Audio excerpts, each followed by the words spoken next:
Lesson 1.5, Angle Relationships. Two angles that lie in the same plane and have a common vertex and a common side but no common interior points. Notice my image. I have a common side, that is the ray that I've colored blue, a common vertex, but I have two rays on the outside that are not common.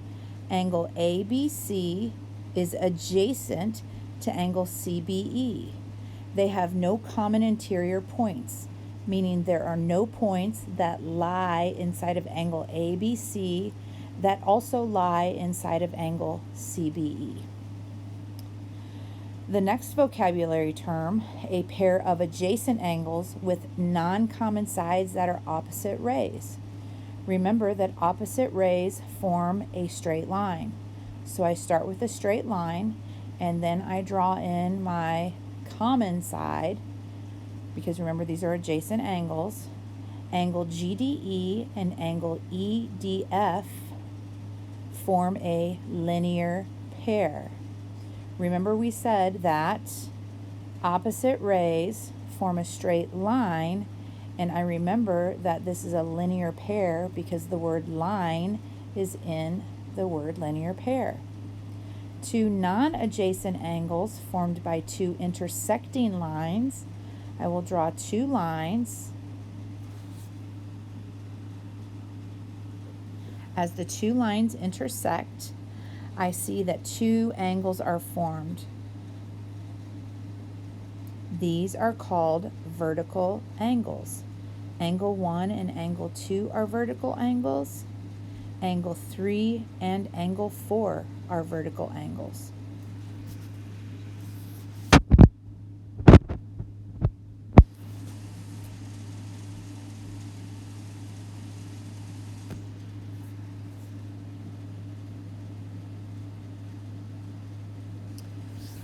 Example A asks us to name two adjacent angles whose sum is less than 90.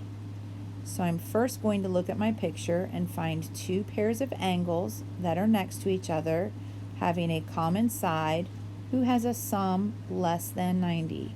My first set, angle NAF and angle FAE, are adjacent angles that sum up to 85.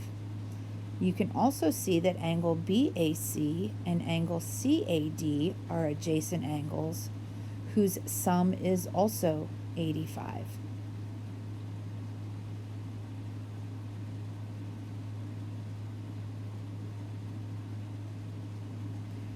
Question B asks us to name two acute vertical angles.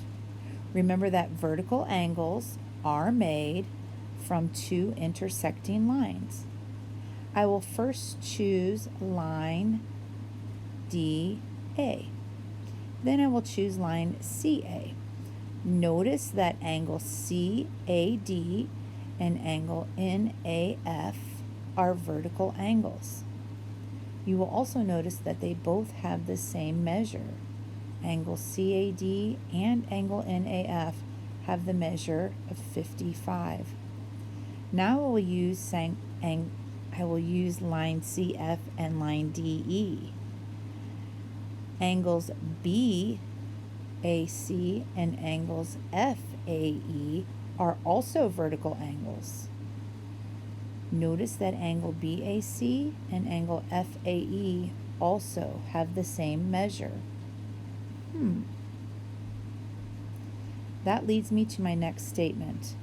Vertical angles are congruent.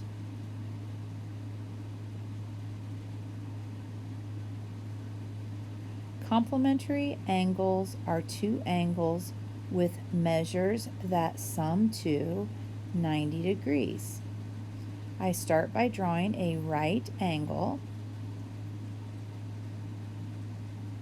and then I put a ray in the interior of the right angle and number the interior angles, angle 1 and angle 2. Angle 1 and angle 2 are complements because the sum of angle 1 and angle 2 equal 90. Supplementary angles are angles whose measures sum up to 180 degrees. When I think of supplementary angles, I always start with a line and then I draw a linear pair. Suppose that the first angle had a measure of 140 and the other angle had a measure of 40. The sum of the two angles is 180. They are supplementary.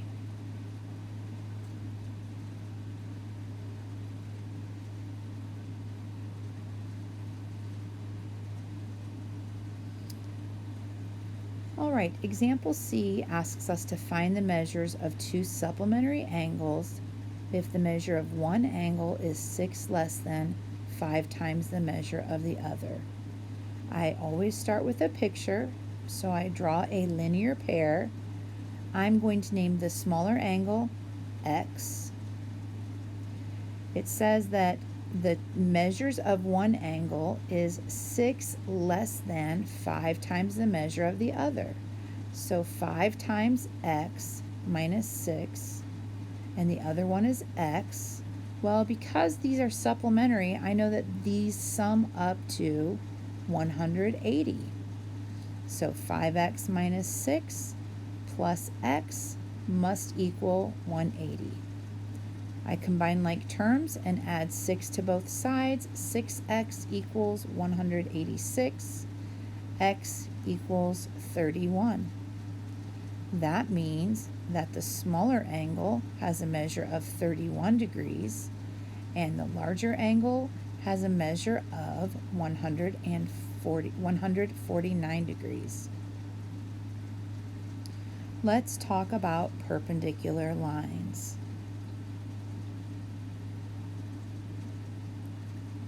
Perpendicular lines form right angles. Perpendicular lines form 4 right angles. Perpendicular lines form 4 congruent angles because all right angles measure 90 degrees.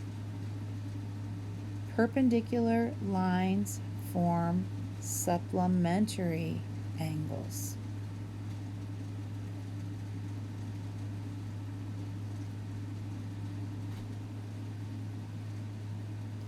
Line AD is perpendicular to line CB. I know this because of the right angle mark in the drawing. I cannot assume lines are perpendicular.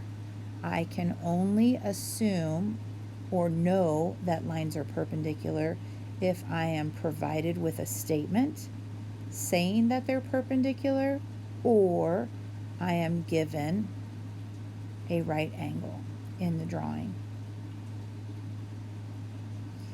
Line AD is perpendicular to line CB. To write the symbol perpendicular, I use an upside down capital T.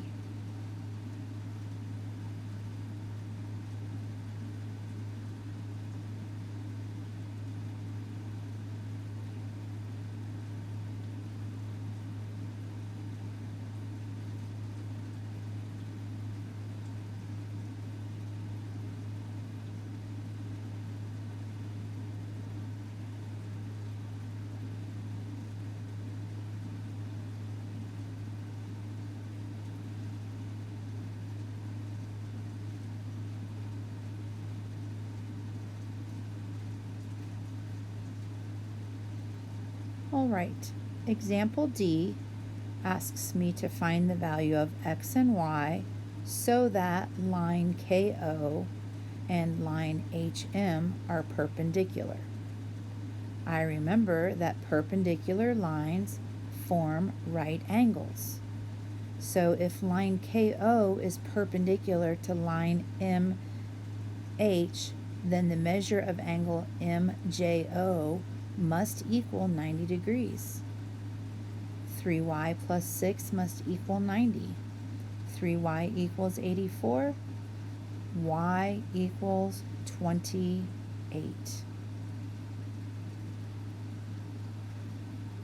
I see that angles MJO and angles KJH are vertical angles.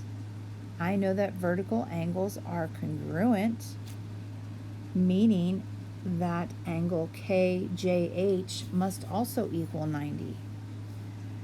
So 3x plus 6 plus 9x must equal 90. 84 equals 12x. That means that 7 equals x.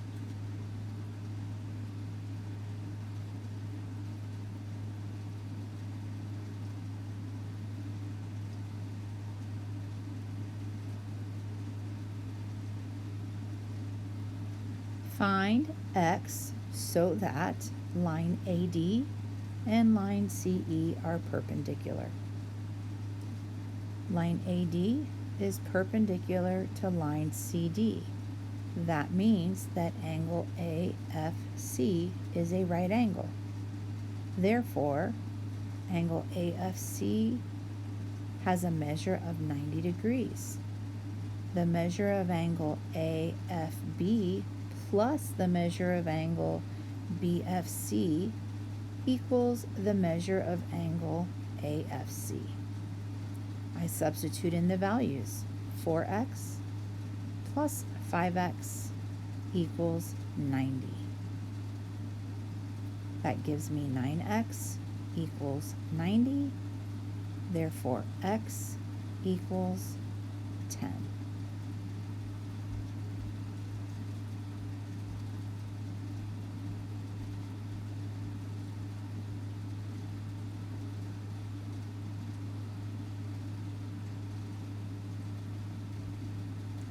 All right, lastly, I want to talk to you about things that you can assume from a diagram. You can look at a diagram and determine if all of the points lie on the same plane. If a diagram is trying to show you something that is three-dimensional or multiplanar, they will have dashed lines, and typically they will position all of the points on a three-dimensional shape, so you can see that there is more than one plane. I can look and determine that points are collinear. Points G, H, and J all lie on the same line, therefore they are collinear. I can also determine that rays HG, HM, HL, HK, and ray HJ all intersect at H. I can look at the picture and determine that point H lies between points G and J. I can also see what points lie in the interior of an angle. I can also see adjacent angles, linear pairs, and supplementary. Things that I cannot assume. I cannot assume that lines are perpendicular. I only know that lines are perpendicular if I am provided with an angle marking it as perpendicular, or a statement stating that I have a 90-degree angle or perpendicular lines. And I also cannot assume that angles or segments are congruent, even if they look like it. In geometry, there is no such thing as the looks like it postulate. You have to prove it in order to use it.